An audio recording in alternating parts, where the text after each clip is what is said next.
Welcome to another presentation from the DonPotter.net website. I'm Don Potter, and I'm going to be doing a presentation for the Blend Phonics, Hazel Loring's Reading Made Easy with Blend Phonics. In 1997, Robert Sweet published an article, and it's entitled "A Century of Miseducation of American Teachers." And this caught my eye, and it's the reason that I went looking for this book.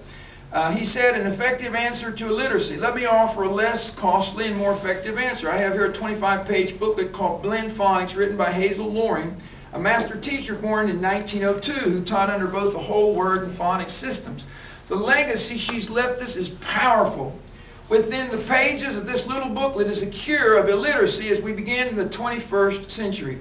If every pre-service reading teacher, every reading supervisor, every kindergarten and first grade teacher in America had the information contained in Hazel Loring's 25-page booklet and taught it this fall, there would be such a dramatic decrease in illiteracy in this country that the national media would be forced to take notice.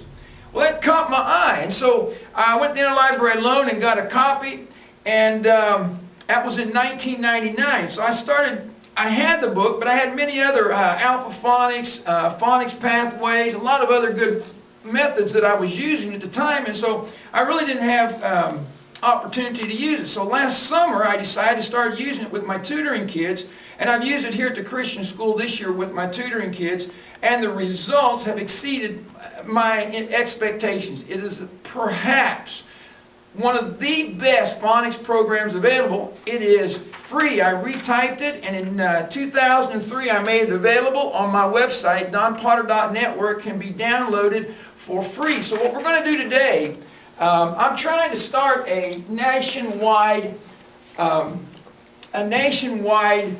campaign to get Blend Phonics into every classroom in America. No matter what program you may be using in your school, I would like you to consider using, say, 15-20 minutes a day of Blend Phonics. Blend Phonics has 6 easy steps, perhaps the easiest phonics, absolutely the easiest phonics method I've ever taught, maybe the most easy to teach in existence. It's actually foolproof. I don't think you could probably be almost impossible to teach it wrong if you follow the directions. Blend Phonics is especially good for preventing dyslexia in children who might be prone to that problem, because it teaches directional guidance. We'll show that in just a minute.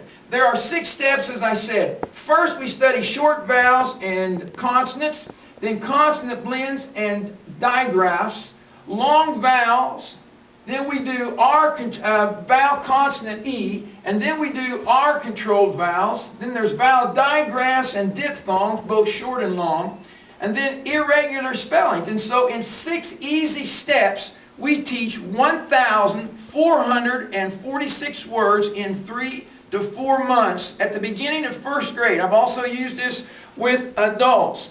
I've also produced a reader that goes with it that you can download off the internet for free, and I also have, to assist the teachers, a very, very, very helpful a chart that's a unit progress chart that you can use to show how far your students have gotten, and the parents then can use the Blend Phonics reader in the evenings to use for homework for reading and writing and spelling practice. And I also have a certificate of completion that indicates when each step is completed. Let's launch into what you really want to see is how to teach this.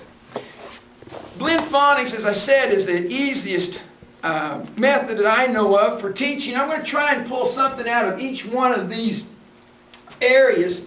You start out, the first word is going to be bat, and the way you teach it is this way. I'm going to write this in cursive. In your schools you may use printing. It makes no difference. I prefer cursive, even for beginning readers.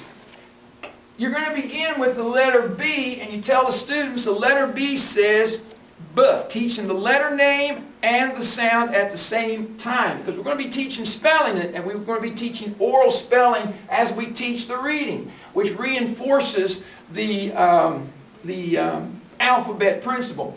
Also, notice we go in one direction. Now, we're going to teach in the short vowel. So we're going to teach the letter A, and we tell them the letter A says ah. Now let's put that together, boys and girls. We have the b, ah. When we put it together, we have ba. Notice there's no word there, and there's no way a student can guess. They see nothing but the beginning blend, and you teach them this is the beginning blend. Then we're going to add the letter T at the end. They've already got the ba. Then we add the T, so now what do we have? Bat. The next word is bag. Now, Miss Loring actually taught it this way, and I usually, when I began, I do it this way, and then as they get better, I start writing across the board. We use the word bag, B-A, and I asked the students, I said, okay, we have B-A. And so we have B-A. What is the blend? They'll give me the blend, ba. Excellent. The next letter I'm going to teach you is the letter G. Notice how the letter G is written and how it looks. Say the letter, say G, say good. G, and they'll say G says good. Excellent. Now, what is that word? We have bag, good. What's the word? And they'll say bag.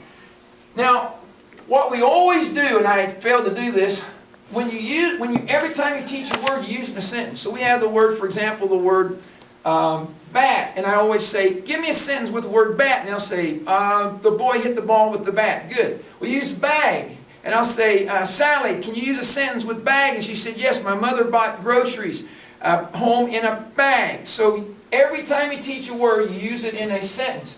Notice there's only one way to go, left to right, because directional guidance is built into blend phonics. We go ahead, well then in the next lesson we'll do the I. So the first word is bib, so we're going to write B, and again Loring would put it underneath I and then put them together, B-I. B. So the student has B. Then we say, let's add another B at the end, and what is the word that we have? And the student will say, bib, bib. And so you continue through the program. The long vowels, let's see, the consonant blends, when I do it begins with ending consonant blends before the beginning consonant blends, and so when I do those, I'll write B-A-N. They already can do three-letter blends. And I'll say, what is it? And I'll say, ban. I say, excellent. Now we're going to add another letter, and that gives us a blend. What's the word? Band. Sam wanted to play guitar in a band, always using it. When we do then we'll go on, when we introduce the long vowels, for example, I will start out B-A-K. The first word is actually bake, and I'll write B-A-K. Now they're going to sound it out with the short vowel because that's all they've learned. So they're going to say back. Then I write the E, and I says, now the E on the end makes the A say its name, and you can even draw a macron over that, and it's going to be A. So what's the word? They're going to say bake. Right, and E is silent. Mama baked a very, very good cake for me. Even when it doesn't make sense. For example, lack, L-A-K. I'll have them sound that out and they'll say lack. Excellent. Then we put the E on the end and they say lake. We do this for all of the long vowel words. When we come to the, for example, let's do the digraph double E. We do the digraph double E, we're going to write, well, let me show you. And I teach them that is B, and then we can put a T at the end, and what do we have?